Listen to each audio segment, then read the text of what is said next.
We're back with another special Starbase summary. It's the Flight 12 Starbase summary, and what we're going to do here is show you a few epic shots, slow motion, wide shots, tight shots, all across the board, but we're also going to show you behind the scenes, the cameras that took them. So kicking it off here, this is a shot from about 1.2 miles away taken by D. Wise, our very talented videographer. Everybody in this video is going to be talented, let's not play around, but this is a static camera set just over a mile away, like I said, 1.2 miles, and the tracking you see here, this is not a mechanical track. This was taken a little bit wider at a higher resolution and then tracked upwards in the video. So that is an edit. That's a trick you'll see sometimes. But here it is. Which camera was it? Well, I actually don't know if it was left or right camera, but that's a regular trash bag on it. It's a Z-cam of some flavor. Now we're going to go over to the Dune spot. This used to be called Danger Dune when it was Pad 1, but it's a little bit further away from Pad 2. There you got a little bit of behind the scenes. D actually made these cool enclosures to protect the camera, but here is the wide shot. And what I want you to see here, look at the shockwaves going across the sky. We got the sun there sort of backlighting those shockwaves, and you can see the shockwaves emanating from the launch pad. Now, we skip forward a second here because the funny thing about this video is that you don't actually end up seeing the rocket. I don't think it's hidden behind the plume the entire time because this not so dangerous Dune position is sort of right in line with that new flame trench exit. So the plume was coming right at us. There is Jay DeShetler's armored box, and this one has a many and varied history, like a storied history at Starbase. It was actually destroyed during Flight 1. It took through and through hits from shrapnel and was thrown like 300 or 400 feet away from the launch mount. Jay rebuilt it, put it right next to the leg of hopper, and here is what it's captured. There are actually two cameras here, two 4K cameras. This is also an edit track, and if you scroll it back a little bit in the lower right-hand frame, you can see our camera trailer. We're going to have some shots coming from there as well. But look at these shockwaves and all of the debris just pelting the front of this armored case, protecting the cameras inside. Here we're going to go up north a little ways. This is our North Beach site. It's 1.1 miles north of the launch pad. See, we got 800 and something watts of solar over there, a Starlink, some braces that the birds like to poop on, apparently, and a couple cameras. But the camera on top, that's Beach 3. That's what we call that camera. And Gage took special time to mount that dome up so that it could get this tracking shot like that. Now, that camera position was put in place, 3-4 years ago?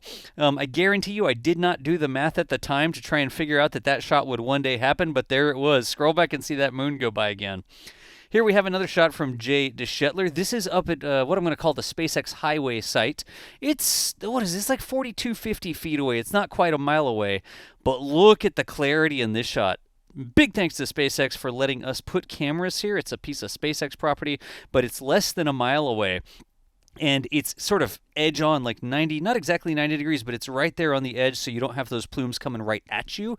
They go over to either side. Now, I will also tell you there is some fantastic audio behind these clips. Oh, hey, it's me. So if you want, go back and listen to it in ambient mode so that you can hear that. I don't know what the shot's going to be behind this. 2 different days there. I think that was the first day. I've got my robotic tracking mount there and all of our equipment on the roof of the Margaritaville South Padre. There is the camera. Oh, gosh, I hope we don't play this entire one because I've never seen... Oh, yeah, that's not bad. All right. So this is about just over 6 miles away, and I got some really good footage of the roll, but gosh, I've never seen this camera shake so much.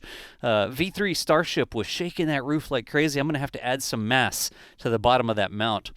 With the robotic tracker, I don't know if you saw it, but I actually am controlling this with an Xbox controller using tens of thousands of Xbox hours of experience to do this track. And I got the booster flipping there. Now we know the booster was flipping in the wrong direction, but you can also see a little bit of flash as those Raptors go out, or Raptor goes out and takes out its neighbors, meaning that it didn't actually get to do the boost back burn. I was waiting for that thing to come back, but it disappeared as a speck in the sky. Looks like a Tyler Gray shot from the SpaceX Highway site, just over 4,000 feet away, less than a mile. Couple different setups here. This one is at Dune. Yep, got some bags in there, and that's a MyOps on the side as well. It's a sound trigger. I think they would probably be running in sound trigger mode there. But there is Tyler Gray's shot from Not So Danger Dune. Here's a Tyler Gray shot from Hopper Lot, sort of the back of Hopper Lot so that Tyler could frame Hopper into the shot, and you get that sort of setup. A lot of these are available in our shop, shop.nasaspaceflight.com, if you want to get prints of this sort of stuff. It is a great way to support the photographers so they can buy more plastic bags. That one looks like a free bag you got from somewhere, but look at that. Support our photographers so they don't have to use the free bags that their groceries come in. They can actually buy nice plastic bags. Here, this is Max Evans' rig. Max was looking for a way to secure that camera. Had a spare tire. There's a big hole in that. If I'm not mistaken, no, that's not the destroyed rim. Max lost a rim on Highway 4 when all the potholes were out there, and was running on that full-size spare for a while, had it in the trunk, used it to strap down the camera, and here is the resulting shot from Max's camera there, right next to Hopper as well. Hey, sometimes you got to do what you got to do. This is another thing. It's the same enclosure housing, but it's built on a OEM positioner, and we have some fantastic footage of this thing working. I built the aluminum frame that allows us to mount the payloads, and then Dee built the actual payloads there with those cameras inside. But this is a series of... Look at this. That's the rocket taking off. Good grief. All right, here is Dee.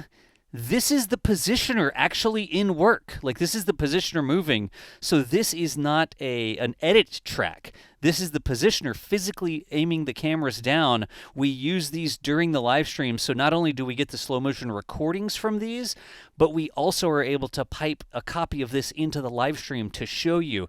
And that camera has two payloads on it.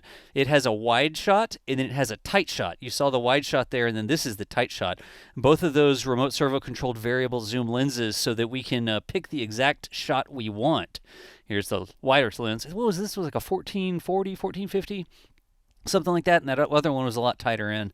And I know on these are in a micro 4/3, so they sort of double your actual they double your actual focal length that you come up with. I guess the resulting focal length. Effective is what I'm looking for.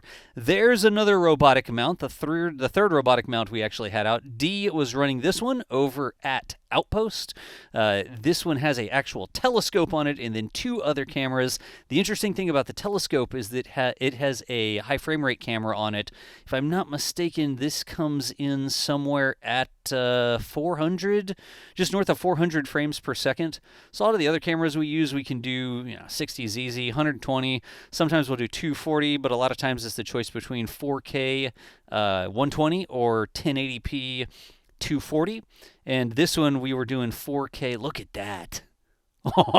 Good job, Dee. This one we were doing just over 400 frames per second in 4K, so we can punch in when we do a 1080 video like this for you and show you the details of the boost back in slow motion. If I'm not mistaken, now see... Oh, hey. Oh, we got something from Gage, too. Gage has camera control boxes in the bed of his truck. This is before launch, so we were sort of checking out the trailer over there in the public areas and making sure that we had everything good to go. I think Gage was trying to show off the mud boots we were having to wear over there, but just making sure everything was good to go for the trailer. That was not the deployed location for trailer. Here we are pulling into Hopper Lot, and the interesting thing is you see those movable barriers on the right-hand side? Yeah, I know the trailer's not exactly leveled. Whatever. It goes like 100 feet when we tow it.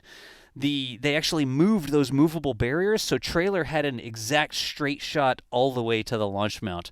Of course, that means that the trailer took the full brunt of the liftoff, and those solar panels are not really 100% effective anymore. One of the solar panels almost got folded in half like a taco and shattered all the glass. It's safety-style glass, so it didn't go everywhere. But we'll be replacing the solar panels on that. Hey, no risk, no reward, right? Up at... This is going to be Outpost. Yeah, this is at Outpost. Here's Max Evans setup. Max has a CHAOS plate on there, so if you want to pause, look at that huge, I think that's, what is it, half-inch thick aluminum, and I CNC'd that CHAOS plate so Max could mount two cameras to a single tripod, and one of those cameras was taking video, like you see here, and the other camera is firing stills, Max controlling them both at the same time as he manually controls the tripod for the liftoff of Starship. Now, hey, the exact focal lengths and stuff like that, I'm not going to say. There's some secret sauce in there, so I'll leave that up to the photographers, videographers. Ask them in the comments, but it's up to them if they want to tell you exactly what settings they were running.